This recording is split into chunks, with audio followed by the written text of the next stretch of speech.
حضرت لقمان حکیم نے اپنے بیٹے کو کہا 3 نصیحتیں تجھے کرنے لگا ہوں، یہ 3000 نصیحتوں کا خلاصہ ہے، اور ان میں بھی 2 کو یاد رکھنا، 1 کو بھول جانا۔ تو بیٹا ہمہ گوش ہو گیا، تو حضرت لقمان بولے جو نیکی کی ہے اس کو بھول جانا، جو نیکی کی ہے اس کو بھول جانا، اور موت کو اور اپنے رب کو یاد رکھنا۔ یہ میری ساری نصیحتوں کا خلاصہ ہے۔ جو نیکی کی ہے وہ بھول جانا، چاہے وہ کسی شخص کے ساتھ کی ہے، چاہے وہ نیکی عبادت کی صورت میں ہے، چاہے وہ ریاضت کی شکل میں ہے، خدمت انسانی ہے، کسی رشتہ دار کے ساتھ نیکی کی ہے، تو کہا بھول جانا جس طرح کی ہوئی نہیں ہے۔ حضرت معاذ بن جبل رضی اللہ تعالیٰ عنہ حضور کے روضہ انور کے سامنے بیٹھ کے رو رہے تھے۔ حضرت عمر گزرے تو پوچھا اے معاذ کیوں رو رہے ہو؟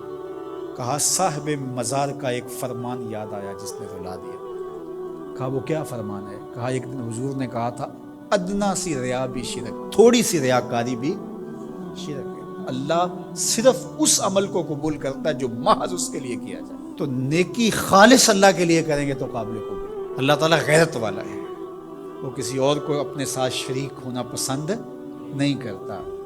تو جب بھی نیکی کرو، یہ سلس دین ہے، انما الاعمال بالنیات۔ اس حدیث کو علماء نے کہا ہے تیسرا حصہ دین کا اس میں ہے کہ اعمال کا دار و مدار نیتوں پہ ہے۔ نیت کا خالص ہونا شرط ہے، ورنہ محنت بھی کی، سجدے بھی کیے، خیراتیں بھی کی، سب کچھ کیا، لیکن نامہ اعمال میں 0 کو۔